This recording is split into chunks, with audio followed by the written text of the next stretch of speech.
Yeah, all right. Yeah. What up, folks? I'm busy at work here, but this is too important, and it's a rather dry topic. I figured this is perfect. It's a perfect opportunity to do this. We're going to get into one of the publicly broadcasted the hearings for Donald Trump, and right now his lawyers are making a vociferous case as to why he deserves complete and total immunity for any crime he may or may not have committed. It's literally the court case. STF1's Dance Club, yeah. I love how trap music takes all this anime stuff and repurposes it. I think it's cool. But no, this is literally the trial that determines whether presidents are kings or are still men bound to the laws that we're all bound to, right?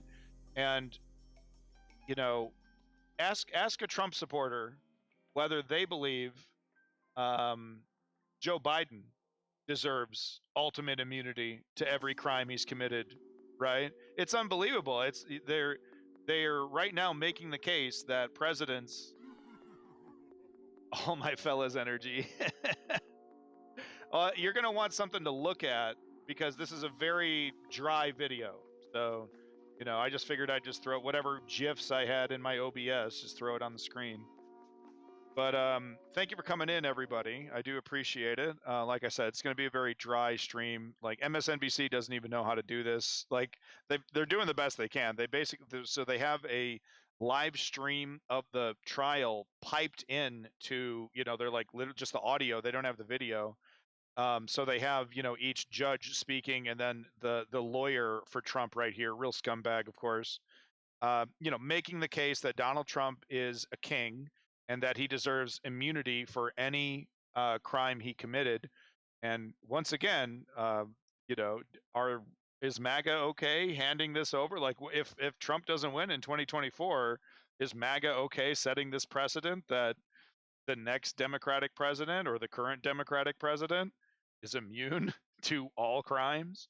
So it's dry, it's boring, but it actually is so important. This is actually the difference between are we some kind of authoritarian dictatorship or some kind of dictatorship of some kind, or are we still a legitimate democracy? It's boring, but it's it's probably one of the most important trial court hearings of our lifetime. Millennial, Gen Z, Gen Alpha. This, depending on how this trial goes, it can change the course of American history for decades. So it's pretty important. Let's get into it. Jurisdiction was challenged by an amicus, but from your reply brief, you are not questioning our collateral order jurisdiction. Correct. We defend the collateral order jurisdiction. That's correct, Your Honor. And then also, you have either abandoned or not made the Fifth Amendment double jeopardy argument. Autocracy. Sure, Davin. Welcome back, everybody. We have framed the double jeopardy argument as arising principally from the impeachment judgment. I'll get rid of the woman. So she is distracted. That if you go straight to the double jeopardy clause, that alone would result in reversal. We're focusing on the impeachment judgment clause. Now that incorporates principles of double jeopardy, right. but we haven't said a straightforward directly under the double jeopardy clause in this court at this time. Go ahead, Dan. Well, before that occurs, then I do want to speak to you a little bit more about jurisdiction. I agree, Leon. Because we still have to satisfy ourselves that we have the jurisdiction. So even though you believe that there's interlocutory jurisdiction with respect to the collateral order doctrine, how do you place that in line with Midland's asphalt case, which specifically says in a criminal case, your jurisdiction needs to stem from the Constitution or be explicit as well in statutory law? We have three responses to that, if I may, Your Honor.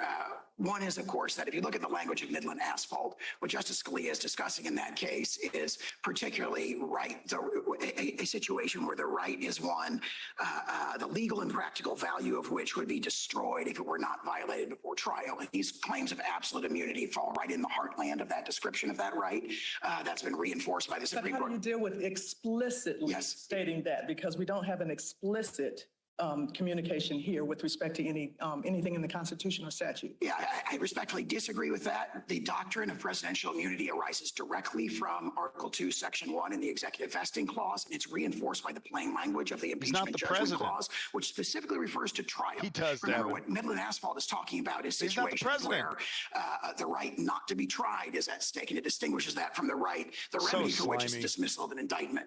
So when you're talking about the right not to be tried, we have the clearest and most explicit reference to trial of any of the clauses in which the Supreme Court has found interlocutory jurisdiction. But there have been other circuits that have indicated on the issue of immunity, Midland Asphalt still applies. Yeah, not presidential immunity with respect to this That's court's. what you're making your Yeah, distinction. right. And well, what I would say is this court's decision in Cisneros explicitly says, right there in it, it says most separation of powers claims may not be subject to interlocutory review, but there are some that may. And then it goes on to say presidential immunity arising from the separation of powers, citing Clinton against Jones. So Cisneros, I think, expressly contemplates that there be interlocutory jurisdiction in this sort of claim. And that's further reinforced by the court's subsequent decisions in Rose and Rostentowski situations where the court said, look, there's a speech and debate claim, and there's also another claim it isn't derived directly from the Constitution, but it's closely akin or analogous to such a claim. Again, about explicit, because in the double jeopardy trial scenario, you have twice put in jeopardy. So you cannot be tried again in that regard. Then in the speech and debate, it says shall not be questioned. So the language was explicit, but you're not giving me anything that says explicitly in the references that you cite. I have two responses to that. One is the plain language of the impeachment judgment clause, which says that only the party convicted shall be subject to indictment, trial, judgment, and punishment according to law. But So that's right if you there, take the negative inference, correct? that's the plain language supports that. We've heard from the very beginning that it is the language that is the natural and ordinary meaning. The impeachment judgment clause. So that is an argument that is explicit. And I also point out that this court in What does Rose, he in smoke, 6 Rostentowski, in packs a day? Cisneros, expressly held this is not a magic words requirement. In other words, it isn't that you've got to say, it's got to say right there in the text of the Constitution or a statute that this is a right not to be tried. It's that the right once formulated has to explicitly include the right not to be tried. And that's why what actually the language that's previously in Midland Asphalt is heavily emphasized by Justice Scalia is the situation where there's interlocutory appeal when it's a right, the legal and practical value of which is destroyed if it's not vindicated before trial. There's similar language in Cisneros. And for all those, I'd also point out that the government also has not challenged the court's jurisdiction. It has conceded. We have to be Absolutely. secured yes. in our own jurisdiction. Yeah. Okay. And hasn't the Supreme Court itself referred to the Midland Asphalt as a suggestion Nothing I'm much so not aware far. of that, but I think in digital equipment? Gotcha. Yes, Your Honor. I He's believe just Your Honor is making the correct argument about that I think Trump that's an excellent is point, and that's totally immune reinforced to by any this court's crime case law in committed. Cisneros, Rose, and Rostentowski. That's all. Turning to the merits, if I may, Your Honor. To authorize the prosecution of a president for his official acts would open a Pandora's box from which this nation may never recover. Could George W. Bush be prosecuted for obstruction of an official proceeding for allegedly giving false information to Congress to induce the nation to go to war in Iraq under false pretenses? He should. Could President Obama What's wrong with be this? potentially charged with murder for allegedly authorizing drone strikes targeting U.S. citizens located abroad? Yeah, he Could should. President So can I explore? He's saying sort this of is a the bad thing strategy. implications of what you're arguing? I understand your position to be that a president is immune from criminal prosecution for any official act that he takes as president, even if that action is taken for an unlawful or unconstitutional purpose. Is that correct? with an important exception, which is that if the president is impeached and convicted by the United States Senate in a, proceeding that reflects, widespread political context, Ace. consensus, that would authorize the prosecution under the plain language of the impeachment judgment clause. So Okay. yes, with that exception.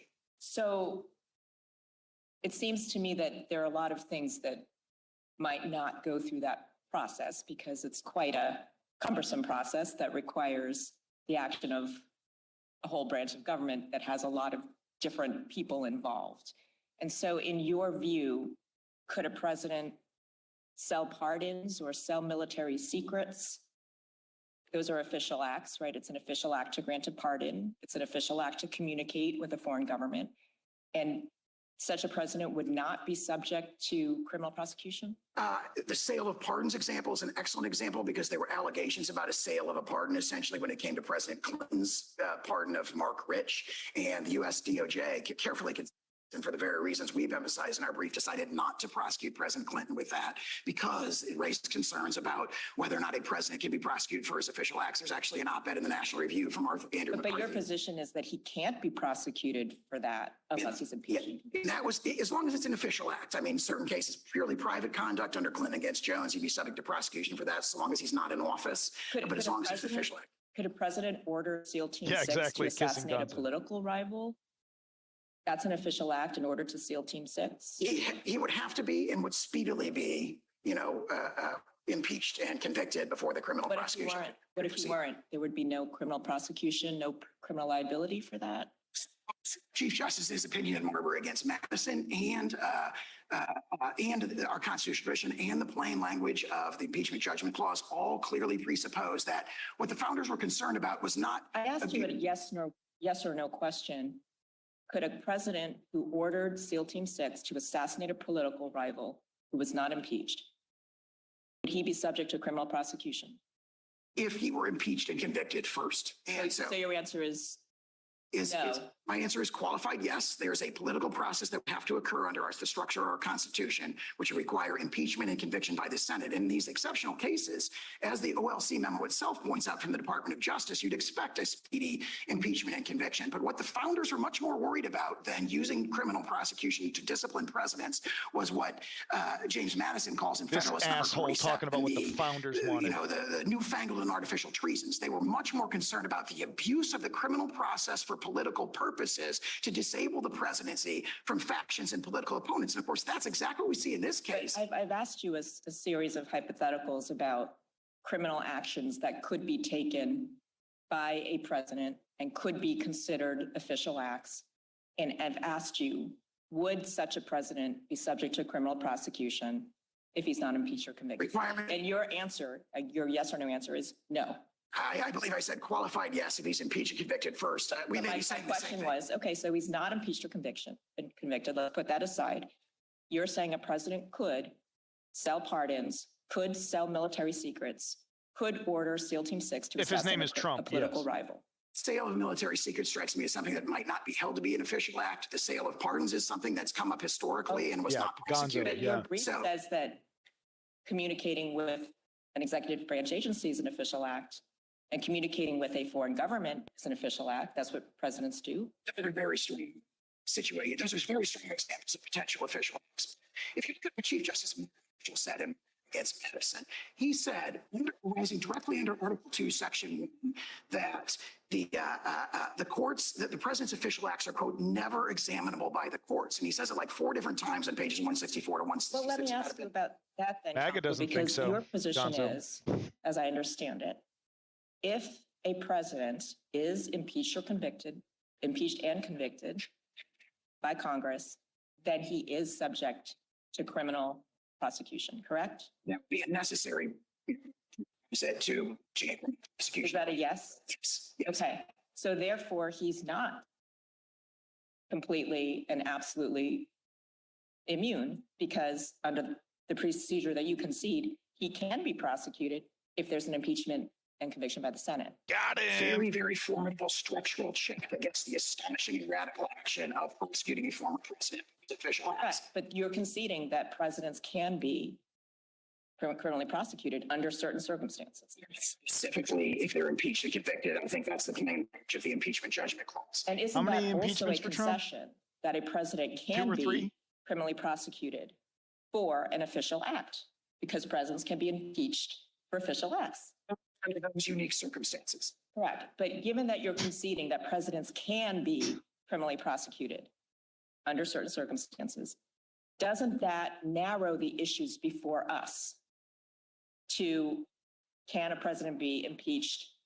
Can a president be prosecuted without first being impeached and convicted? All of your other arguments seem to fall away. Your separation of powers arguments fall away. Your policy arguments fall away if you concede that a president can be criminally prosecuted under some circumstances.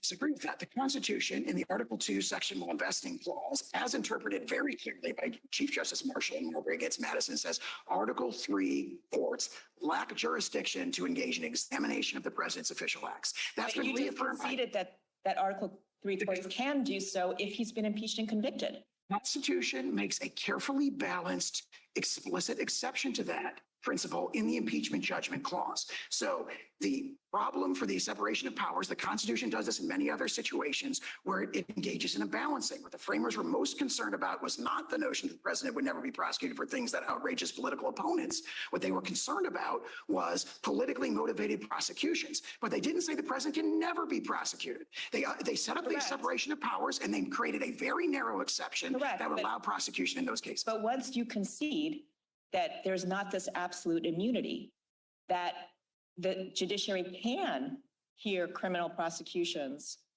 under any circumstances, you're saying there's one specific circumstance, then that means that there isn't this absolute immunity that you claim. I'm not aware of any case or constitutional doctrine that would say the Constitution Kinda sets up a has very them strong principle. And dead- it creates a dead to very narrow rights. exception, and therefore the exception just makes the principle vanish. I just disagree That's with not what I'm asking you.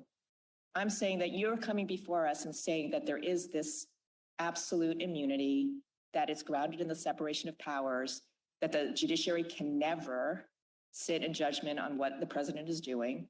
But you're conceding that that's not true because under some circumstances, the judiciary can do that. That's all I'm saying.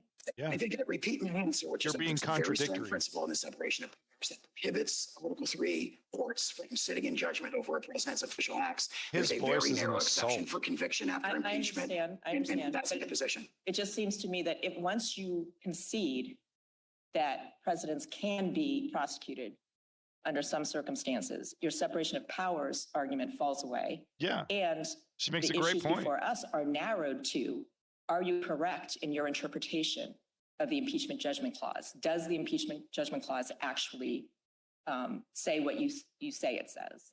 That's all that's really we need to decide.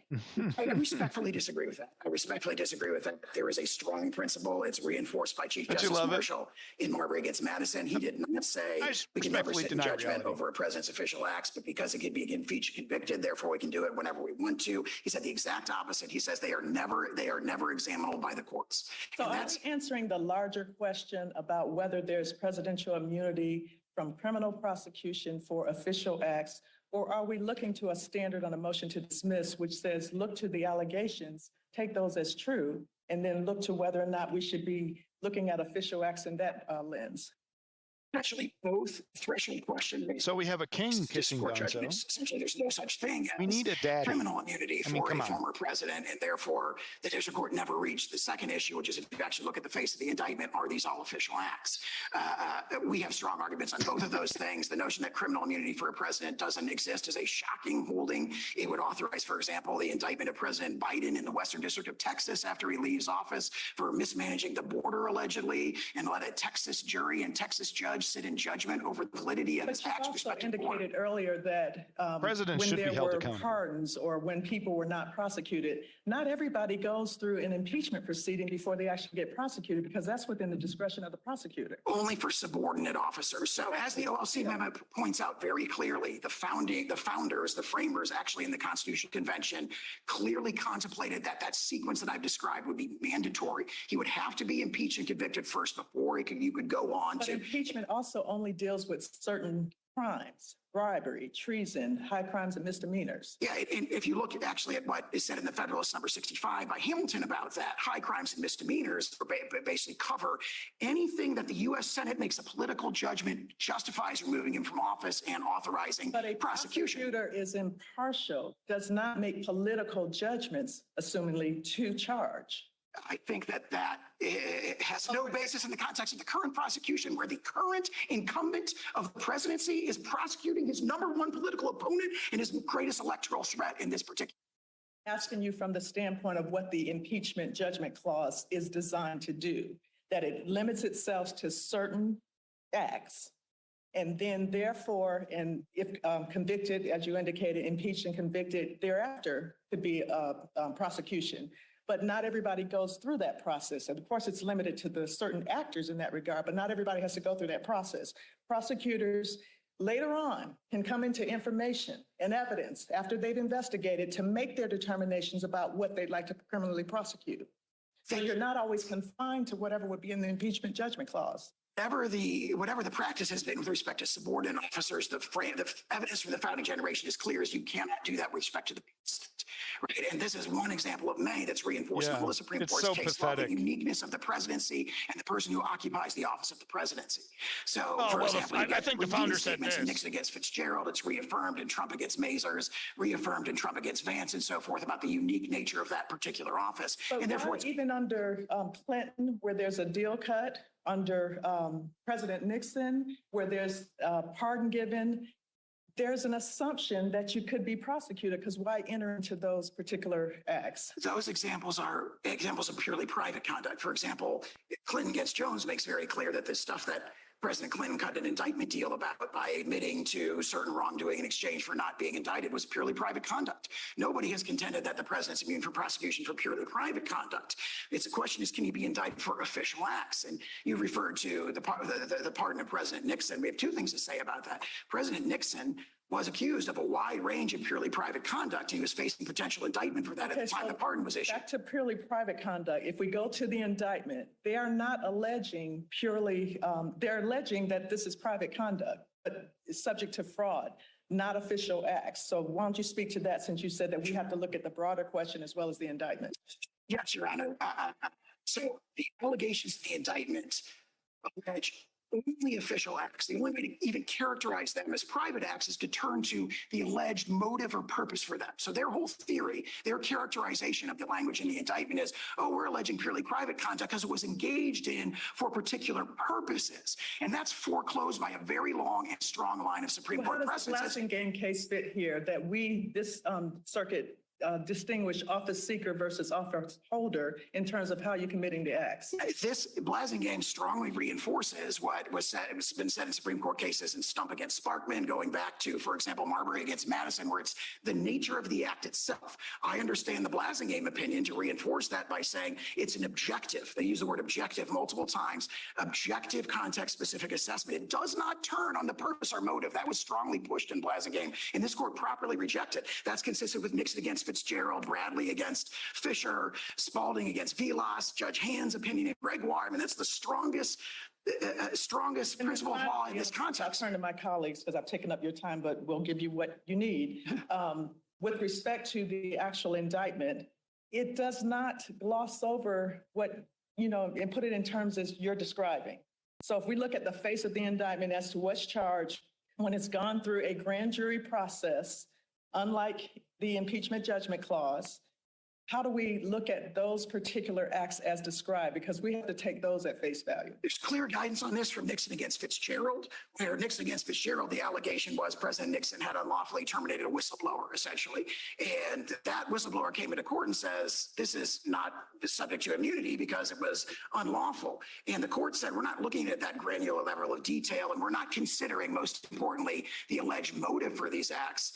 It said that the level of specificity to consider it is conducting the business of the Air Force. Similar here, if you look at the indictment, there's 5 classes of conduct that are alleged, many of which are just obviously official conduct. A meeting with the U.S. Department of Justice about who should be the cabinet level officer running that. Is it the heartland of the appointments power? You said many of which, so not. Really all of which. I mean, Arcanich is all which. There's one exception because there's allegations about the Elib speech, and under Blasingame, the contention was made that they should be remanded for that. But if you look at the other public statements, for example, President Trump's tweets, the Second Circuit held in Knight First Amendment Center that it was based on overwhelming evidence. That's an official channel. His Twitter account during the presidency was an official channel of government communication, and under the objective test in Blasingame, all those tweets are obviously immune. So also with meetings with the Department of Justice, meeting with members of Congress, that falls right within the heartland of Article 2, Section 3, which authorized the president to communicate with Congress about the matters that he views as expedient. Let me ask you, first of all, I don't believe you were counsel then, but what about the 2 concessions made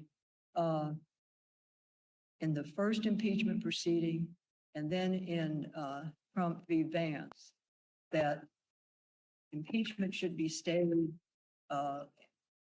wait until he's out of office when he would be subject to criminal liability? As to Trump against Vance, it was a purely private conduct that involved a subpoena, a criminal subpoena for tax records that long predated President Trump's time in office. So it was purely private conduct. The concession that he could be subject to prosecution is also correct. As for the impeachment brief, for example, that they cited in their briefs, what that says is we have a judicial process in this country, period. We have an investigative process in this country to which no former officer is immune. It did not say there could never be raised an immunity defense. It said criminal process I'm can go sorry, forward. there's a quote in the congressional record in which your client said through counsel, no former office holder is immune from investigation and prosecution. Investigation is what there's no immunity to. Well, that may be true of subordinate officers, but as to the principal officer, the president, he is immune unless he is impeached and convicted. Again, it comes back to the point we made. He was president at the time, and his position was that no former office holder is immune. And in fact, the argument was there's no need to vote for impeachment because we have this backstop, which is criminal prosecution. And it seems that many senators relied on that in voting amazing. to acquit. All these statements coming back. I think statement. What I mean, the court, I think, lacks the ability to intuit what motivated senators' votes in the impeachment process. What the Constitution says is you must be impeached and I think convicted. the question that Judge Henderson was asking you was, you took the position, or your client did, during the impeachment proceedings, that there would be an option for criminal prosecution later, and it's in the congressional record. And I guess the question is, what has changed, or why have you changed your position? I agree with that characterization of the statements in the congressional record. I believe there was a distinction between the judicial process and the investigative process. That was in the quote that I just read. In addition to that, doesn't allow any may or characterization. may not have been made there would not have a res judicata effect in this proceeding. These are very different proceedings. And again, the notion that no one is immune from the judicial process and the judicial process should go forward is fully consistent with the notion that defenses, including presidential immunity, which again is rooted in the separation of powers, could be raised in those processes. So the notion that there could be a criminal process and then defenses like this could be raised in that process is I think, pretty straightforward. There's no concession that there's no such thing as criminal immunity. There's no concession in those proceedings that what the district court in this case did, the very kind of astonishing holding that no president is criminally immune from prosecution is just, I think it's not there in the congressional record. Let me go back to Marbury versus Madison, and you isolated that one sentence. Isn't it true that the progeny of Marbury versus Madison has distinguished between discretionary official acts and ministerial, by which they mean imposed by law? And that it's the latter one in which he can be held liable. And I want you to address both U.S. v. Johnson and the Commonwealth of Virginia, because the first one deals with the speech and debate clause. And the Supreme Court said, in essence, lop off all of the evidence dealing with the speech and debate. He can still be prosecuted, that is, that congressman, or I think it was conspiracy to defraud the U.S. or something. And then in the Commonwealth of Virginia, you had the judge who had been charged with a crime under which you could not discriminate in picking juries based on race. And my reading of that case is that the language that you isolate in your reply brief, that it could just as easily be done, that is the choosing of the jury, a ministerial act by someone on the street. To me, that means when you have a duty that is imposed by law, picking a jury, they said was ministerial, imposed by law. Whether you're the man on the street, whether you're the president, whether in that case you're the judge, you can be held criminally liable. And that's how I read, if not Marbury, the progeny. That is, you can't stop at official act. You have to say, was it a discretionary official act or was it a ministerial official? I agree with that characterization of Marbury. I think that distinction is present in Marbury itself. And I think what I would respond to that is to say, first of all, that extension has never been extended up to the president, and for good reason, because for over 200 years, the courts have held we can't sit in judgment over the president's official acts under any circumstances. So, for example, Mississippi Not against criminally, Johnson. though. Not criminal. We don't have any criminal. That's correct. It's never arisen until this case. That is absolutely correct. But if you look at every civil context, what they've said, you keep in mind that what Chief Justice Marshall says is never examinable. Never examinable. So there would be no judicial proceeding we where can you can thank say Obama the for president that. did this and we're going to sit in judgment Kissing directly Gonzo. over that. That's reinforced by Mississippi against Johnson, by Swan against Clinton from this court more recently, where the courts hold that we can't even enjoin or even really enter a declaratory judgment directly against the president for his official acts. Whereas the distinction between ministerial and discretionary has been held totally with respect to subordinate officers, and that goes all the way back to Marbury. However, if you look at the indictment in this case, nothing that's alleged against President Trump could remotely be described as ministerial. I'm not aware the government has ever argued that. If you're talking about, responding to widespread allegations of fraud, abuse, and misfeasance in a presidential election, trying to find how to respond to that in a manner that's in the national interest, matters of that nature are not ministerial at all. So even if that distinction goes all the way up to the president, so to speak, it wouldn't save the indictment here. Why isn't it ministerial when his constitutional duty to take care that the laws be faithfully executed requires him to follow those laws, every one of them?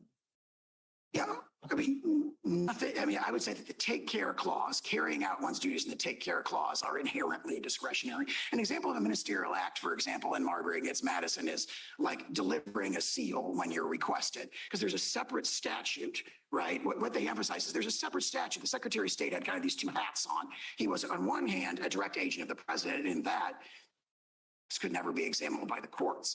On the other hand, the original statute had imposed all these like purely ministerial duties that had to do with record keeping and delivering documents. Like if you got a land deed that's got a seal on it and person asks for it, where there's no discretion at all. When you're talking about the take care clause, there's no statute that could impose on the president a mandatory duty to engage. I mean, the notion that when the president's meeting with the Department of Justice, for example, saying, hey, we should investigate and enforce federal fraud statutes, the notion that that's ministerial strikes me as insupportable. Well, I think you're missing what I'm asking, which is, Intentionally missing. I think it's paradoxical to say that his constitutional duty to take care that the laws be faithfully executed allows him to violate criminal laws. Now, we're at the motion to dismiss stage. The government Your job is has to maintain the charged laws, specific criminal but you get to break laws. all of them. We have to assume they're true.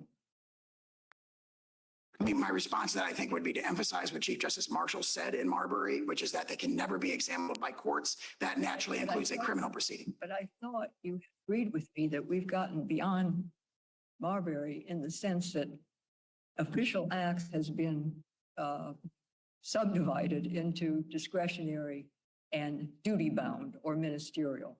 And in the ministerial or duty bound, at least with respect to even legislators and judges, they have been held criminally liable. And that's in the face, at least with respect to the legislators, of an explicit constitutional privilege. Yeah, I don't view United States against Johnson and even ex parte Virginia as resting on the ministerial versus discretionary distinction. I think what Johnson says is, it doesn't say, hey, when you were doing these other things, they were ministerial. What it says is these were not legislative acts, right? And so it draws a distinction between legislative and non-legislative acts. So also, I think that's the right reading of ex parte Virginia. They go on to say judicial act. In other words, the argument that picking a jury, I don't even believe they use the word, to my recollection, ministerial. They say that because they were criminal acts. They were criminal acts. Picking the jury based on race is a criminal act. And whatever Johnson did, I think it was the very same statute, fraud against the United States, that is before us today. Again, I would say that the distinction in those cases is between, in the judicial case, Johnson, the legislative case, Johnson, is between legislative acts and non-legislative acts. The distinction in Ex parte Virginia is between judicial acts and non-judicial acts. That phrase is used. And here, the distinction is between presidential acts and non-presidential acts. And everything that's alleged in the indictment is a presidential act. Your Honor, I see. Go ahead. May I? There are a number of precedents or cases in which the Supreme Court has reviewed actions by the president. The seminal case of Youngstown Sheet and Tube, where the Supreme Court reviewed Harry Truman's seizure of the steel mills during the Korean War. There's also the case of Little Bareem. This is fucking wild. Little versus Bareem, where Chief Justice Marshall reviewed We're going back the like actions 60 years. of President Adams when he seized certain vessels. Adams? Trump versus Hawaii was reviewing President Trump's order restricting the entry into the United States of nationals from certain foreign countries. How does that square with your position that the judiciary can never review executive action? All those cases fall squarely within the well-established exception in Ex parte Young, where the judiciary is allowed and does frequently issue declaratory judgments, injunctions, judgments against subordinate officers. Outrageous. These are presidents. Harry Truman was the president when he seized the steel mill. How does that comport with your theory? In that case was an injunction against the Secretary of Congress, not against the president. This court has reaffirmed very recently that you cannot issue an injunction directly against the president. The court has no jurisdiction to do that. Cannot enter. It strongly indicates in Newdow against Roberts that the court can't even enter a declaratory judgment. The court can review presidential action if, on paper, they direct their judgment to a subordinate officer. Is that what you're saying? Because these are presidential actions. The court can definitely enjoin the actions of subordinate officers that violate the Constitution. That is Ex parte Young. All the cases fall within. I'm asking you a different question because these are presidential decisions, presidential actions. And you're saying that the court can review presidential actions as long as when they issue the judgment, they issue it to a subordinate. In direct context, it can directly sit in judgment over the president's official acts. It's been That's his established for over personality. 2 years. You're using the impeachment judgment clause essentially as a negative Welcome back, implication everybody. with respect Real. to that the civilian officer or president, of course, has to be impeached and convicted and then nevertheless thereafter. If there is an acquittal, how are you using it in that regard? Because sometimes, and particularly in this case, the acquittal can arise from lack of jurisdiction, not actually trying to maintain the case. The impeachment judgment clause doesn't distinguish between those sort of merits-related acquittals and non-merits-related acquittals. Frankly, the same sort of thing comes up in just criminal prosecutions under the double jeopardy clause, where, you know, a determination that the defendant is acquitted does not necessarily reflect an actual determination that they're not factually guilty. And in fact, this is emphasized in the OLC memo that they themselves address, that actually, you know, that determination often reflects things that are distinct from the merits. So that doesn't, I think, in any way undermine the sort of double jeopardy force, so to speak, of the impeachment judgment clause. And one of the briefs indicated that Jack Smith is improperly appointed. Do you have a position there? It's a very persuasive brief, but I can see we have not raised it in this case. I think it raises very powerful questions, but we haven't raised it in this case at this time. Just about the effect of Blasingame. If we say we can't determine if these acts are official or private, I want to stay away from that. I'm going to say ministerial or discretionary. We need Batman. Corwin. And Blasingame characterized it in Bruce Wayne wouldn't terms support of Trump. office seeker versus office holder. Maybe What is your Bloomberg. position about, would we have to remand it for the district judge to decide in the first instance whether these various, the 4 points that the defense has made against imposing criminal liability hinge on whether the acts are ministerial, discretionary, official, private, however you want to characterize. I used a phrase from Clinton against Jones, which says purely private conduct is what can be, subject to judicial process after a president leaves office. In response to your question, our principal position is you can look at this indictment and it alleges official acts and it can be ordered to be dismissed. We acknowledge, though, that the district court didn't reach that issue, and Blasingame did remand, and the court absolutely has the discretion to remand to the district court for the application of the doctrine of criminal immunity in the first instance. And we admit that that would be a natural thing for the court to do. To the specific acts. Correct. Yeah. In other words, if the court holds that there is presidential immunity, which it should, then remand to the district court to say, okay, go through the indictment and or else hold factual findings and so forth to decide how it applies to the conduct alleged in this case. We acknowledge that would be, the court has the discretion to do that, and that would be a natural course. And if there are no further questions. I have one more question. So under the framework established in, This man a or lozenge. discussed in Nixon versus Fitzgerald, we're supposed to conduct a balancing test where we balance the need for the asserted immunity versus other public interests. And I see you as trying to represent a need for the executive to have this immunity to facilitate executive functions, the ability to act without hesitation, to be fearless, to make to make decisions without being inhibited by the fear of criminal prosecution. But it seems to me that there are some other Article 2 interests here that are countervailing. For example, under Article 2, there's an executive vesting clause. And so there is an interest of the executive branch as an institution to have constitutional executive power She's great. vest in a newly elected president. There's also an executive interest as an institution in law enforcement, in enforcing criminal laws.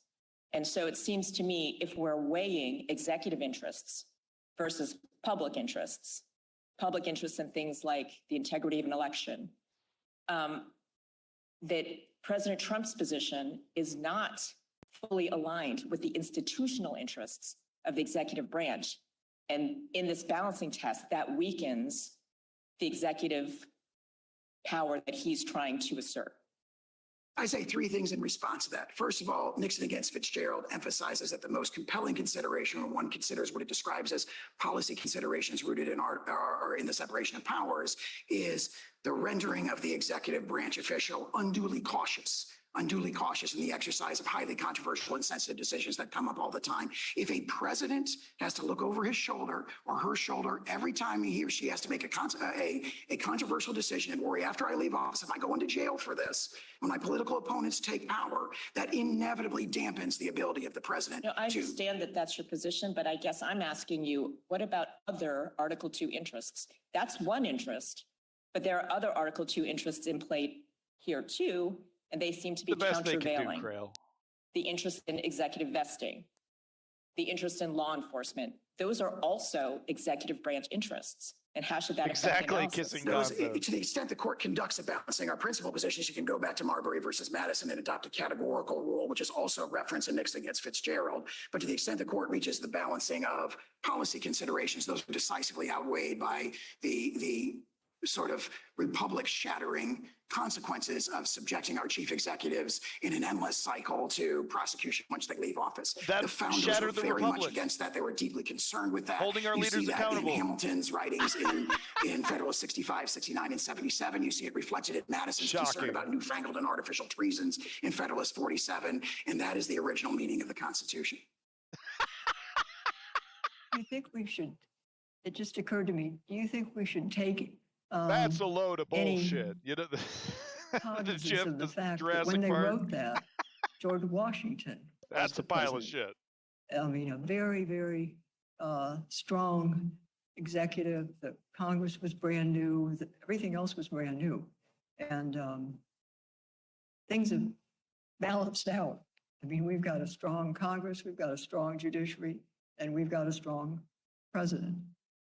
I think that if you look at the writings of the founders, they were definitely looking past the presidency of George Washington, obviously an iconic figure, looking past the presidency of George Washington to future presidencies. And they correctly anticipated that the nation what they were deeply concerned about was that the nation would devolve into factions. Factionalism did not govern the presidency of George Washington because of his moral authority. However, immediately when you got to Adams and Jefferson, you immediately devolved into factions. They correctly anticipated and were deliberately looking past that presidency to the future of the republic, a tradition that stood for 234 years until last year when it was shattered by the indictment of President Trump.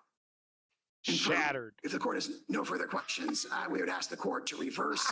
And if the court rules against us in any respect, we renew our request that the court stay its mandate to allow us to seek further review, both en banc and or Supreme Court review. And you do have 5 minutes. Wasn't Adams that suggested Thank that you, Your all Honor. that the political Okay. party should only last like 5 or 10 years and then be disbanded? Years. Good morning, and may it please the court. Never in our Got about a nation's half hour history left. until this case has a president claimed that immunity from criminal prosecution extends beyond his time in office. The president has a unique constitutional role, but he is not above the law. Separation of powers principles, is. constitutional text, history, precedent, and other immunity doctrines all point to the conclusion that a former president enjoys no immunity from criminal prosecution. At a minimum, this case, in which the defendant is alleged to have conspired to overturn the results of a presidential election, is not the place to recognize some novel form of criminal immunity. Now, I want to start Thank you. with jurisdiction, as Judge Childs raised. It is our view that the court has and should entertain both claims before it. With respect to the immunity claim, I think this court's decision in Cisneros 10 years after Midland Asphalt did allude to a type of separation of powers claim that would involving presidential immunity. I think Judge Henderson pointed out the Supreme Court itself has acknowledged that this idea of an explicit guarantee is more of a suggestion than some sort of statutory prescription. But there's been no cases since then that have actually used that word suggestion to follow up on that line of thinking. Within the Supreme Court, I don't believe there have been cases, but certainly this court in Cisneros, as well as in cases also post Midland Asphalt, like Rose, Rostenkowski, and Durenberger, have recognized that this type of a separation of powers claim, when you're talking about immunity, is something for which a collateral order, appellate jurisdiction on a collateral order theory is And available. there are also other circuits, I think it's 1st, 2nd, and 10th, that keep following that line of thinking with respect to Midland's Asphalt that requires an explicit constitutional or statutory language that says you cannot be tried.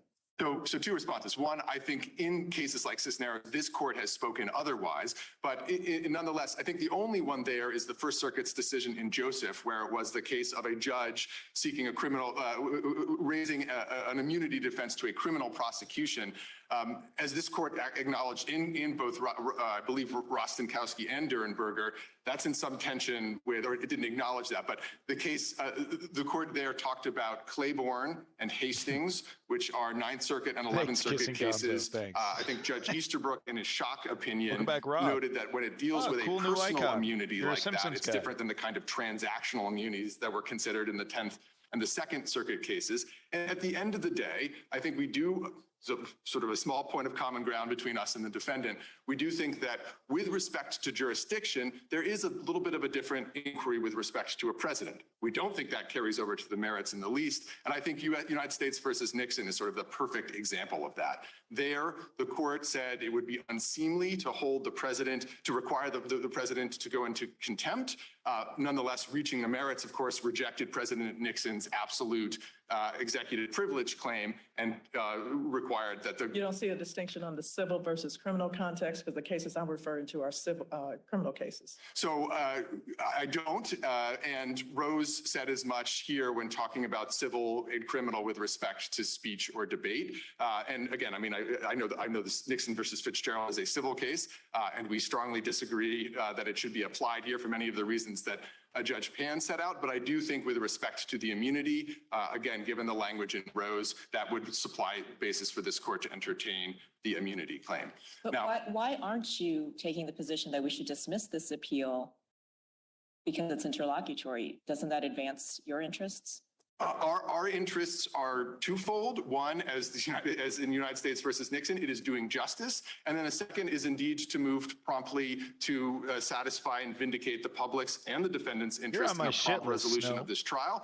But doing justice means getting the law right. And it's our view that even if a dismissal on jurisdiction might move this case faster, actually empirically that's hard to know, we just don't think that's the right analysis here on either immunity or the second claim. So we have a line of cases, including Kramer versus Gates and American Hospital Association versus Azar. It says that we can assume hypothetical statutory jurisdiction and reach the merits of a case. Statutory jurisdiction being distinct from Article 3 jurisdiction, which we could never assume because that implicates the power of the court to act. So if we had discretion to it'll catch up to these MAGA guys real quick. Just dismissing this case under Midland Asphalt, which I think is a strong precedent, which suggests that this appeal is interlocutory and does not fall under the collateral order doctrine.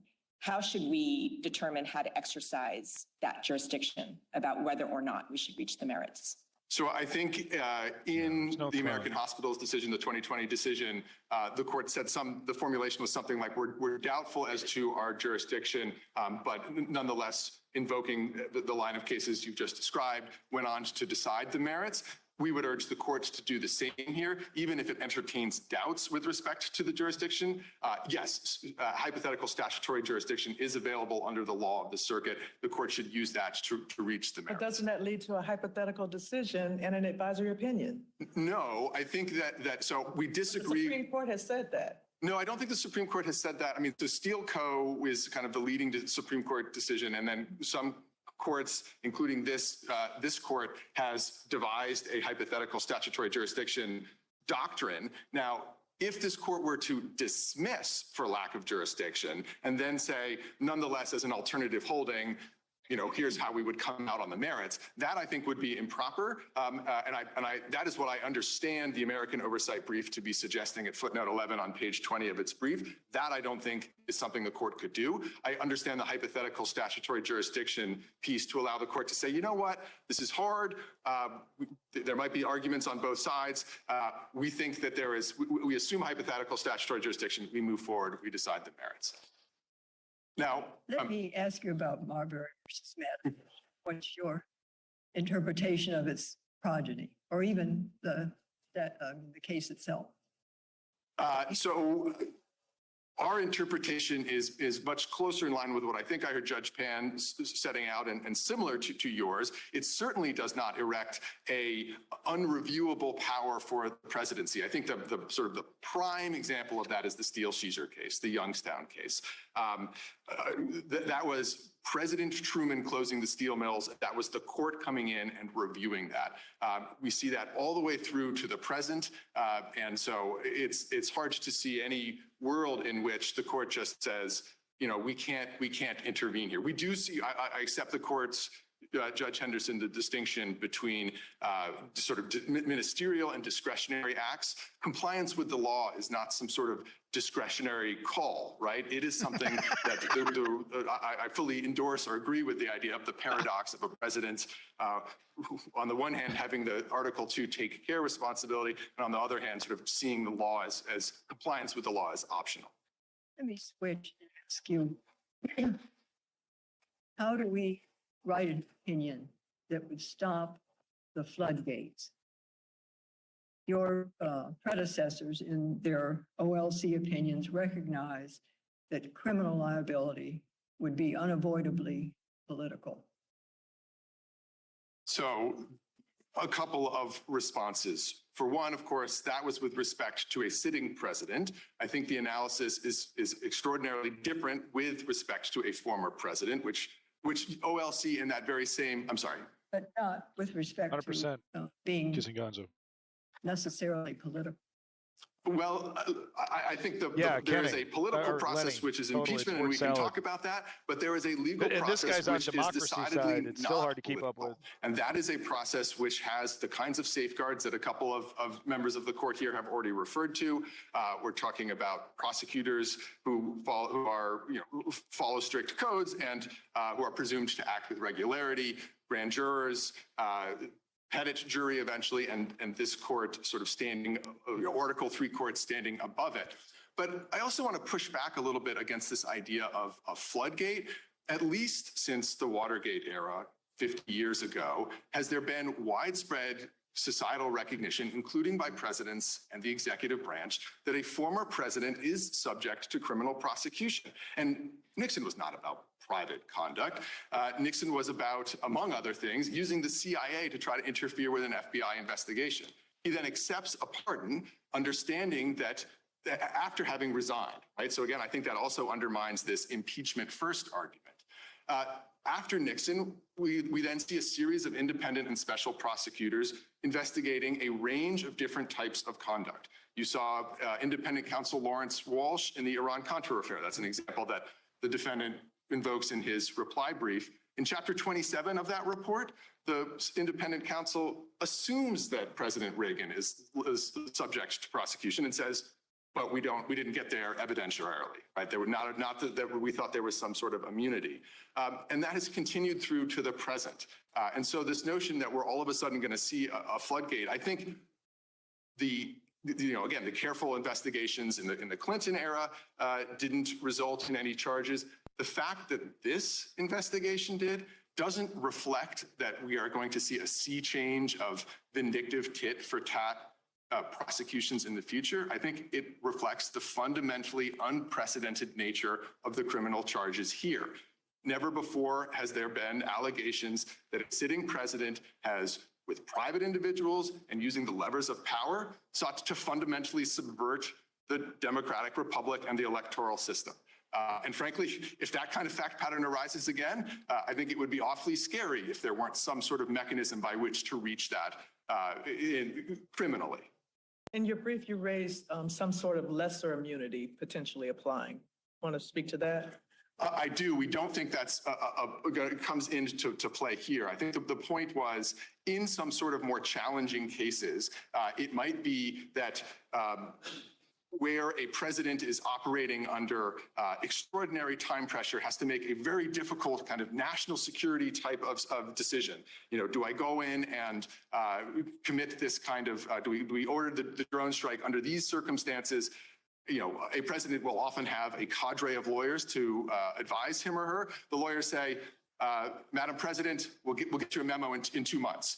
That's not going to be enough in that situation. If there were a drone strike, civilians were killed, that theoretically could be subject to some sort of prosecution as murder. I think that might be the kind of place in which the court would properly recognize some kind of immunity. But that is, of course, nothing like what we've got here. I sort of take the former official's brief discussing the vesting clause to talk about the nature of charges when they focus on, again, subverting the electoral process.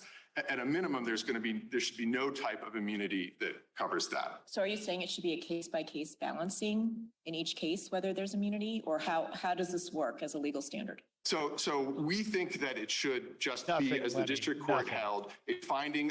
There is a balancing under Fitzgerald, right? That's our view. You start with this question: what are the burdens against the presidency, and what are the interests to be furthered?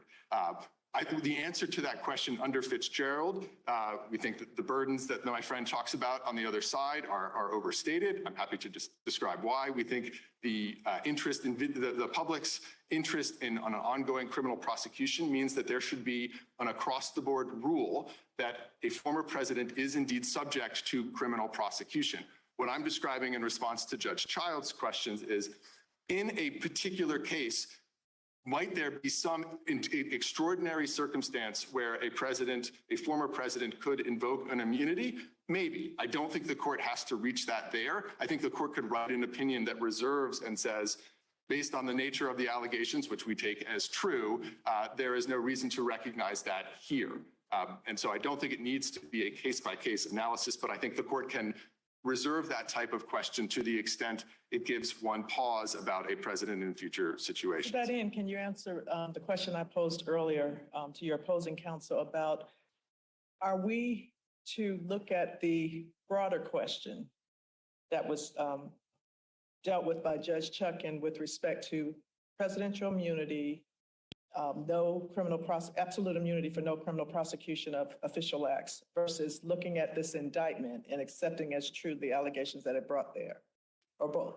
So we have a strong preference that the court adopts the former view and looks at the question in the way of, as the district court did, which is to say, based on questions of separation of powers, of constitutional text, history, precedent, is there in fact immunity for a former president?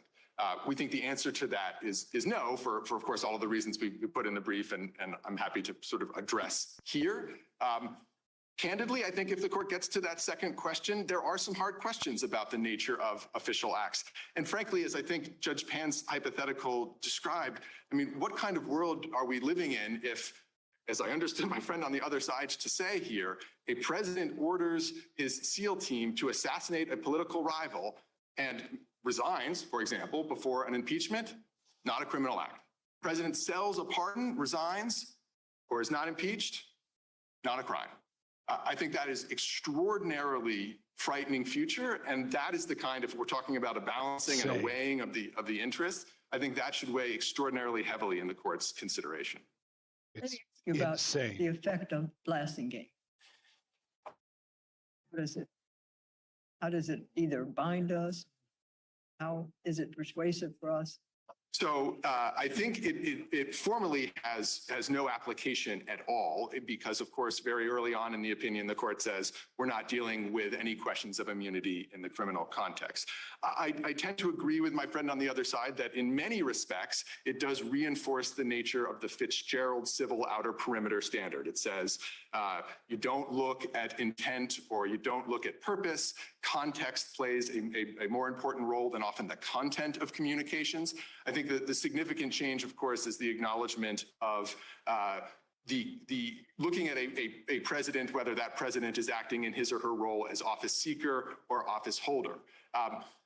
But again, to go back to my response to Judge Childs' question, although that would change the nature of whether may change the nature of whether certain things are or are not official acts in the indictment, we just think that's entirely the wrong paradigm to use. We think under Fitzgerald, in fact, that would be inconsistent with Fitzgerald's reasoning, and also just irreconcilable with the nature of how criminal law works. I mean, to say that we're not going to take account of motive or intent, there are plenty of acts that every day. I mean, for example, if I were to encourage someone not to testify at trial because I wanted to go on a hike with that person, it's not a crime. If I were to encourage someone not to go on a hike because their testimony at trial, encourage them to skip their trial testimony because their testimony was going to incriminate me, it's the same underlying act.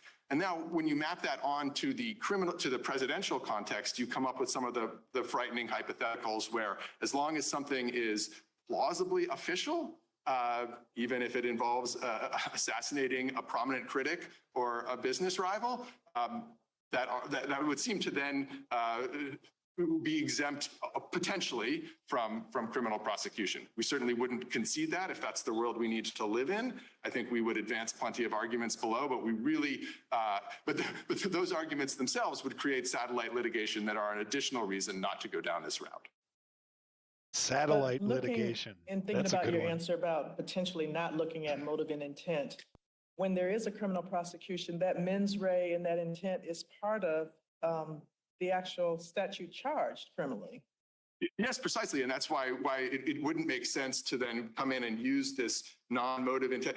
As I understand how Fitzgerald outer perimeter standard might work, it could say those types of official acts, official conduct, that is something from which the president is immune. You don't ever get to that second question of, well, did that person act then with mens rea? Can we prove it beyond a reasonable doubt? Because it is at least under a theory where it's not available at trial, then there's no way to reach that conduct. When we're looking at this indictment, though, back to Judge Henderson's question about the use of blasting game, some of the acts are same or similar, and there was direct discussion of it in that opinion as determining whether it was office seeker versus office holder.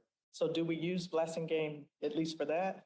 So if this court decides the case the way the district court did, then I don't think blasting game has any role to play at all, because there is no question of whether, was this act official or were these sets of allegations official? The question is, based on a Fitzgerald analysis and history, precedent, et cetera, is there any quantum of immunity for a former president? We think the answer to that question is no. There's no reason, as the district court also found, to turn to the indictment and consider this outer perimeter, this civil outer perimeter standard. How about if you don't decide it the way the district court did? If you don't, I suppose When the you've law would. accepted that everything, So everything you there are a disagree lot of with different is ways this fake. court could not decide Sky's it that the way. I limit, think Corbin. to pick up on my response to Judge Childs, we certainly stand by our view in the brief that some substantial number of allegations would fall outside of an outer perimeter, and that I think is enough to affirm. I think either parties are urging the court at that point to then send, of course, the case back to the district court. I think that then would create a series of challenging questions that I mentioned earlier. What are the evidentiary theories under which that evidence could potentially come in? But it would be our strong view, and we would want, if the court followed that route, which we urge the court not to make clear that immunity is an on-off switch, right? This is the immunity appeal. If the court says we affirm, we send it back, there's no immunity, then other things become evidentiary questions or questions really of jury instructions, in which any appeal is then an appeal from a final judgment, if any final judgment. And the immunity defense is never lost.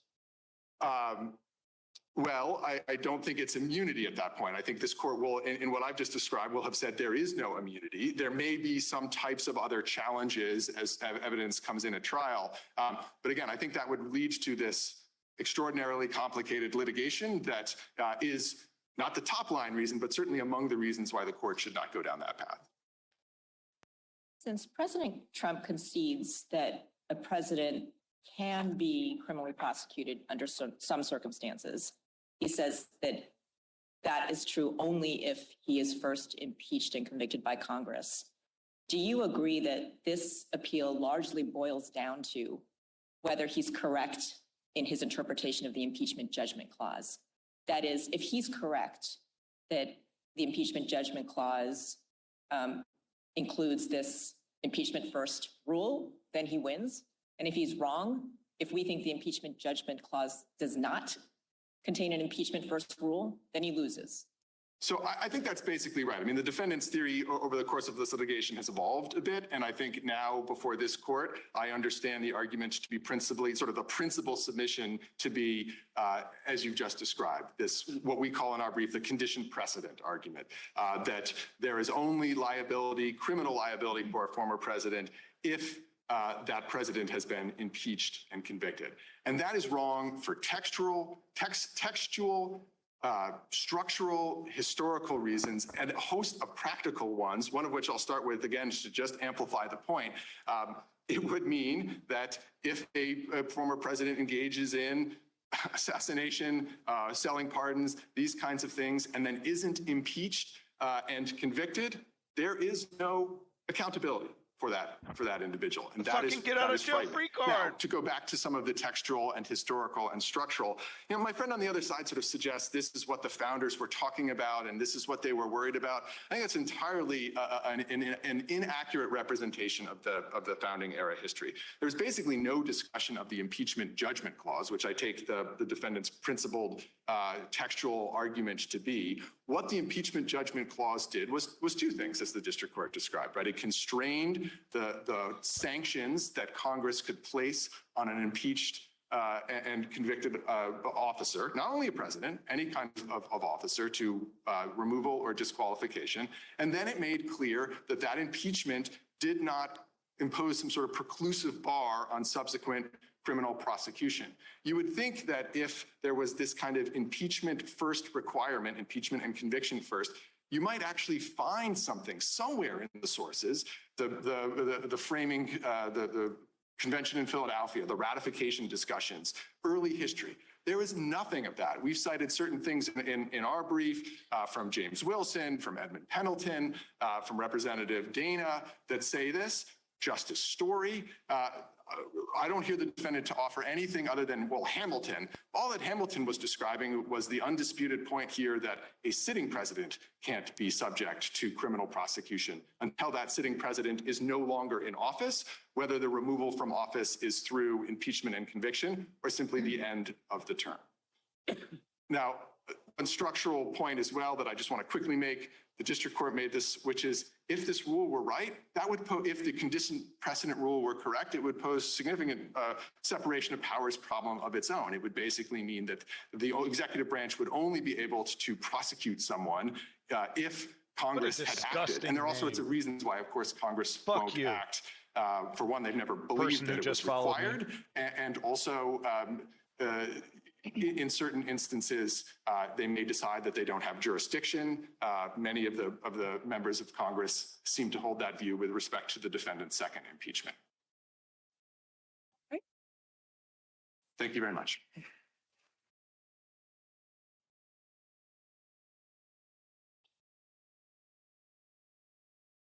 Okay. Are we done? Opposing counsel. Okay. Go ahead. Thank you, Your Honor. And in my limited time remaining, I just want to make 3 points to the court in response to the opposing counsel's argument there. One is that the opposing counsel used the phrase above the law, saying that an immunity doctrine for criminal immunity would place the president above the law. I would just direct the court's attention to what the Supreme Court said in Nixon against Fitzgerald in the context of civil immunity. They described the allegation that immunity sets the official above the law as, quote, rhetorically chilling, but wholly unjustified. The U.S. Constitution, the separation of powers, the executive vesting clause, the impeachment judgment clause, these are the foundational and fundamental law of our country, and the president's immunity is determined on that. So that is more rhetoric than reality, is what the Supreme Court said in Nixon against Fitzgerald. I'd also point out that when it comes to the question of whether or not the indictment alleges solely official acts, the indictment does not allege that President Trump did anything wrong after he left office. So it focuses solely on acts that he took while he was in office. And that's a telling indication that we're dealing with official acts here. And then finally, I would address Judge Henderson's, your question about the floodgates. And I tie that to what my opposing counsel said about a so-called frightening future. The frightening future that he alleges where presidents are very, very seldom, if ever, prosecuted because they have to be impeached and convicted first is the one we've lived under for the last 235 years. That's not a frightening future. That's our republic. What he is forecasting is a situation where the floodgates will be opened. We are in a situation where we have the prosecution of the chief political opponent who's winning in every poll. So dishonest. Presidential election upcoming next year and is being prosecuted by the administration that he's seeking to replace. That is the frightening future. That is tailor-made to launch cycles of recrimination that will shake our republic for the future. If you have the impeachment judgment clause, as you indicate impeachment, then conviction, but then the president either resigns, is removed, and then later on is prosecuted for a different crime. Can that happen, or is there immunity there? I'm not sure I understand the hypothetical. Could you say it again? I apologize. Just indicating that if you're resting on that there must be impeachment and conviction, and it's for one set of crimes, but then later on the president either is removed from office or resigns, and later on there's a prosecution for something different. Is there immunity for that later crime? Yes, I think that's the better reason. Obviously, it's not presented in this case because we have a close match between the conduct, the underlying conduct or transaction occurrence that's alleged in the articles of impeachment, of which there was an acquittal, right? Which is the strongest case for double jeoprody and between the facts alleged in the indictment. But if there were like an unrelated prosecution. Because you just made a statement about he's only being prosecuted for crimes while in office. And so that's why I'm asking about leaving office and then thereafter being prosecuted for something different. Have to be under the plain text of the Constitution. The best reading would be he has to be impeached and convicted for the thing that he subsequently prosecuted. So if he were impeached, convicted, and removed from office, and they charged a him with strength another and a official act that was weakness, unrelated to the Gonzo. impeachment, I think that what Chief Justice Marshall says in Marbury would still govern. I think that's obviously it's not presented in this case. The court doesn't have to decide it, but that'd be my answer. So I just want to confirm, your position is if President Trump had been convicted after his impeachment trial on incitement of insurrection, if he'd been convicted, then this prosecution would be entirely proper. Which I would say that if he were impeached and convicted for the same and similar conduct, then that would authorize a subsequent prosecution. Obviously, we have many other issues with So this prosecution. Is that a yes? So I do. Because I think you said in your brief that that impeachment for incitement of insurrection is based on the same or related conduct as that which is in the indictment. Said that. Yes, yeah, I agree with that. So if he had been convicted by the Senate, then this prosecution would be entirely proper, correct? Well, I would not phrase it that way because there's lots of other problems with this prosecution that we've raised in extensive pleadings to the district court. He could be prosecuted. Under the impeachment judgment clause, if he had been convicted by the Senate when he was impeached for He's so incitement of slimy. insurrection on same or related conduct as what's in the indictment, then this prosecution would be properly brought. Think of that follow Corwin. There's a prosecution could be properly brought. This prosecution, which has tons of other problems. We'll go back to Michael I Richards. just want to be very clear about that. I'm making any concession that this prosecution is. All right, let me try one more time. Under your interpretation of the impeachment judgment clause, if President Trump had been convicted when he was previously impeached on same or related conduct as that which is in this indictment, the government could properly prosecute him for that same or related conduct. Yes or no? Potentially, provided they qualified with all kinds of other legal doctrines that are violated in this case. So I admit that a I'm only prosecution could asking be.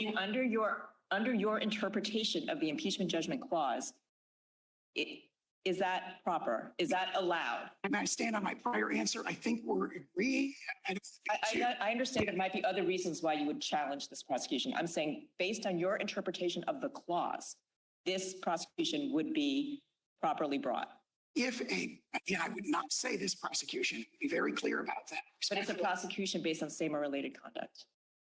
This prosecution, which has many other issues related to it, what I would say is that the impeachment judgment clause authorizes the prosecution of a president who's been impeached and convicted by the Senate, which President Trump All right, has we'll not. make it a hypothetical. Say a president was impeached and convicted on a charge of incitement of insurrection that is under the same allegations as a criminal indictment. He's convicted. Then the government could bring a prosecution for the same or related conduct, correct? Don't disagree with that. Okay. That's it correctly. And then that means that the conduct that's same or related, even if it's official, he could be prosecuted for it, correct? If you're convicted. Correct. Okay, thank you. But my question goes to after the fact, and the reason I say that, even though you're challenging that these actions are only occurring while president, the district court's decision was that there is no presidential immunity from prosecution for official acts. It doesn't put a time frame in there. And so that's why I'm going Yeah, to Gonzo. beyond Yeah. your investigation, your Good point. prosecution might not come until later, after the president has left office. So are you telling us that we are limited to a time frame in answering this question? I think the time frame is set forth by Chief Justice Marshall against Marbury against Madison when he says never examinable by the courts. So unless there is that one gatekeeping incident that has to occur, which is impeachment and conviction, the official acts, the court has no jurisdiction to review them under the separation of powers and the executive vesting clause. But that also assumes that an impeachment proceeding occurred. If there is not one, because we discussed earlier that not all officials go through that process. Absolutely. That's a judgment call Right. as to whether that process would even be brought. I would say we have two arguments that reinforce each other. So if there's no impeachment ever and no conviction, then the official acts are immune, period. Further, the impeachment judgment clause incorporates a doctrine of double jeopardy that prohibits it, especially in the case of acquittal. So those are reinforcing doctrines that are set forth in the Constitution. If there are no further questions, we'd ask the court to reverse. All right, thank you. That's it. So I think they're good. That's the point where they cut it off, and then they go to deliberation Probably a lot of smirking and smiling and pointing out just how disingenuous the arguments that lawyer six packs a day over here is bringing forward. God, he's so good at it though. Like if this was, I kept thinking to myself, if this was like a one-on-one debate, like if it was just me on stage next to Captain Smokey over here, he'd probably win. Because how in the hell, when he starts gish galloping and bringing up Madison and bringing up all these, these precedents and specifics from the precedents, how in the hell could someone like me even combat it?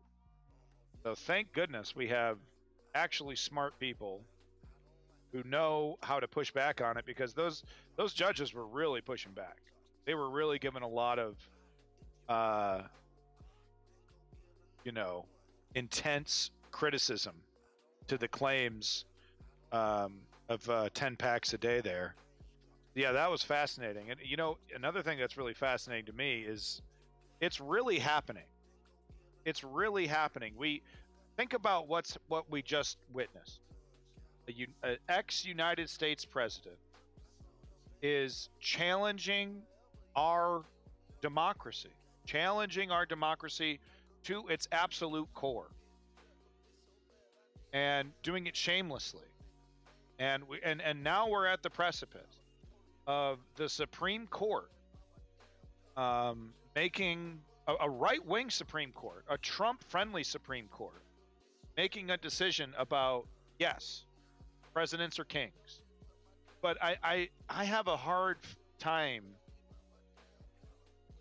I have a hard time thinking, how in the world could the Supreme Court say yes, but only Republican?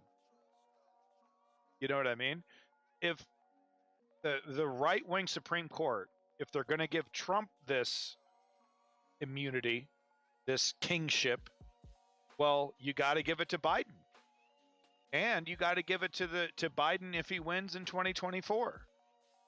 Does the right-wing Supreme Court really want to do that? Because there's not a guarantee. Yeah, no, Ace.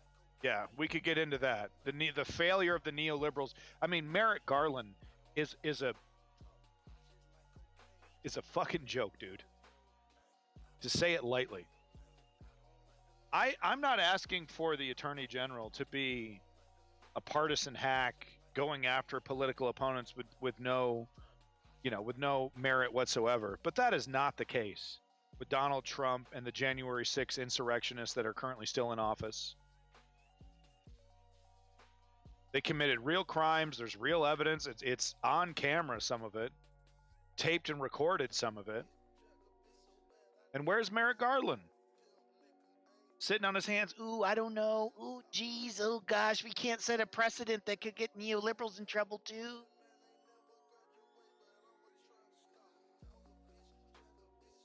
Most other news from what I've noticed. What you talking about, Zio Duke? Love in American news, there's just two people in a voice call, and they have their pictures on TV, and then some camera guy running around. No, I thought that was really funny, too. But what else can you do? There was no video of the trial, audio only, live streamed. No commercial breaks. So you got to give MSNBC credit. An hour and 15-minute straight of some of the most, boring legalese, I've heard in a long time that I've sat through. It's, I don't sit through hour-long court proceedings too often. I know some of them do. Yeah, how you doing? How you doing, Kick? We see you there. Congratulations, you use an inferior product. It's like the people who brag about drinking Faygo. I like Faygo though, Kick is fine. Kick would be fine if it wasn't filled with right-wing fascists. Yeah, for racists, yeah. Got him. We don't know if Freaky TV is the case here. Freaky TV might be. I recognize the name. Are you the one person from Kick that isn't a total dickhead? I don't think it is really. Well, then you're probably a bigoted racist. I'm sorry, Freaky TV, but if you don't notice the incredible problem with bigotry and racism on Kick, then you're probably part of the problem. I'm sorry. I'm such an asshole. But you know, but no, Ace over here back on topic. If you compare how long it took jury to decide that Timothy McVeigh deserved the death penalty, Trump spent 290 plus more days than that under freedom. This is insane. One of the core tenets of American representative democracy. One of the things that makes George Washington one of the greatest men in the world, even though he owned slaves, terrible practice, of course. But George Washington is one of the greatest men in the world because he was offered the kingship. He was offered to be king of America, and he said no. For the first time in history, we're gonna, maybe not the first time in history, right? Democracy did exist before America, but in a very, very rare move, he said, no, I don't want to be king. I want to have a term limit. I'm going to stick to it. We're going to stick to this system, this brand new system. He could, because it was a brand new American democracy. It was a brand new system. It was rife for bending and modifying, and you know, the idea of kings and monarchies was still very fresh. You know, could have very easily, even though there were people that were, you know, adamant that the American Revolution was necessary, that doesn't necessarily mean that they disagreed with the idea of an American king. Like, oh, well, if it's George Washington, one of the greatest generals, right? You know, the amazing victories. And, you know, so we have this action from one of the greatest men in world history that created one of the greatest and most powerful nations on the planet. And we have this clown. We have Ronald McDonald, having the capability to worm his way through this system almost inherently, almost autonomously, right? Because of how broken the people that are supposed to be maintaining it have made it. All the cracks in the system that the neoliberals and Newt Gingrich, you know, style Republicans from way back when created, all these loopholes and exceptions, and then, like, you know, like I mentioned, you know, before, you know, Obama codified George Bush's Patriot Act and other executive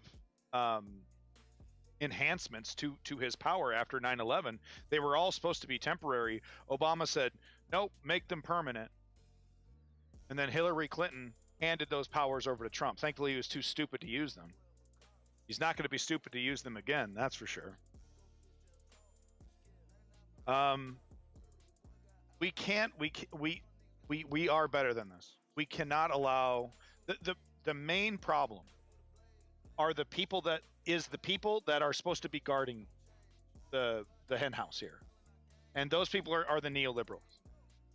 And the Republicans are telling us who they are. They're walking up right up to our face like Nick Fuentes with a big, big smile and saying, I'm a racist bigot that likes Hitler. And I'm going to run your life like a theocratic autocrat. I'm going to tell you what to do with your kits and biddles. I'm going to tell you who you got to worship and what your kid can learn in school. And you're going to suck it up because I'm going to stick a gun in your face if you don't. That's what the right-wing Republicans are basically doing. What are the neoliberals doing? Oh, we understand. We care so much about the plight of you and the middle class and the poor people. We're doing everything we can to push back against the right-wing fascism and implement a fair and moderate and you know, slow and consistent form of progressivism. That's what we're doing. Gradual change to the left. Meanwhile, their actions. Look at Christian Cinema. Look at Joe Manchin, and look at the entire DNC establishment. Their actions are diametrically opposed to their words. Yeah, only facts. I got a lot of respect for Cornel West. It's a shame that he completely bungled his his presidential run. But hey, he's still a young chicken. Give it another 4 years, write another great book, and give it another shot, Cornel. And this time, come out of the gate right. I hope he learned a lot of lessons, and I hope he's going to do it again and do it correct this time. And how do you do it correct, Cornel West? You directly challenge Joe Biden as a Democrat. Okay, you can run as an independent as Bernie, sure, whatever. But look, I love the Green Party. I hate Jimmy Dore's Freedom Party, whatever that is. Right? But the Green Party, the fact is that we can never expect neoliberal Democrats to make the Green Party viable. Okay? The only choice we have is to primary Democrats, to replace them with progressives who would then be more friendly to electoral reform that would then allow third parties to be more viable. Right? So there's a list of priorities here. And priority number one is get Cornel West into office inside the current system so that we can then start changing that system from within. Because like I said, Democrats and Republicans will never in their life ever reform the electoral system to make third party viable. Forward Party, Andrew Yang? No, homie, come on. S. Yeah, big S. Yeah, no, I loved his healthcare plan, which was like, I don't know, some technocrat had an idea. We should try that. He had UBI and then jack shit. Andrew Yang, what a joke. But no, folks, back to topic here before I let you go. Thank you, by the way, for everyone that's here. But I know it's boring, I know it's dry, but this is literally a fundamental, foundational element to American democracy. Our president's kings or our president's citizens. And Ronald McDonald is challenging it, and no other human being in planet Earth in history has ever gotten so close to being dictator of America than Donald Trump right now. It should be an indictment for the career politicians that have built this system and maintained this system for the past 50 years. So the establishment Democrats and the establishment Republicans. It should be an indictment on them that a character like Donald Trump is even remotely close to being a dictator. But here we are, and we have to vote strategically when it comes to the Democrats. Okay, yeah, lesser of two evils sometimes. But like I said, look, if you're feeling like, how do we fix this? What do I have to do? Abandon nihilism. What the hell do I have to do? We have to, one, inform ourselves. Two, join a progressive political organization. Maybe join a campaign for a progressive candidate that is challenging a neoliberal Democrat in the primaries. Okay, maybe join a union. And then step three, we got to put in the work. Like Steve Bannon is putting in the work, like Nick Fuentes is putting in the work, like Charlie Kirk is putting in the work. The left needs to show up. These fascists are filling a vacuum that the left is creating, and we need to come out here swinging, politically, swinging. But let me tell you, folks, if we let apathy take a hold, it won't be too long until violence is brought to our doorstep, and we'll be physically swinging. I'm not being hyperbolic, and it's not a threat. But what are you going to do? What are you, the person, the individual, going to do when democracy no longer works and you no longer have a voice in how your government is run? What do you do then when you can't vote your way out of it? Thank you for coming back to Swims with Whales, and thank you everybody once again for this News Underground special presentation on a very dry subject, but a very important subject. Peace in that motherfucking Middle East. Glory to the Ukrainian democracy. And motherfuck Donald Trump and this goddamn fascist regime that is on the cusp of taking over. So fuck you, Joe Biden, for even allowing this shit to even get this close. Yeah, I get it. He doesn't run. He's not a king, Joe Biden. But he's got power that he is not utilizing. Joe Biden has power that he is not utilizing, and God damn it, that should be a crime. You got the power to make positive change and you don't use it. Thank you, Lenny. Thank you, everybody. See you again next time. Thank you. Tyrus White in that zone. It's that News Underground, baby. It's that News Underground. Keeping it so fucking real, it hurts.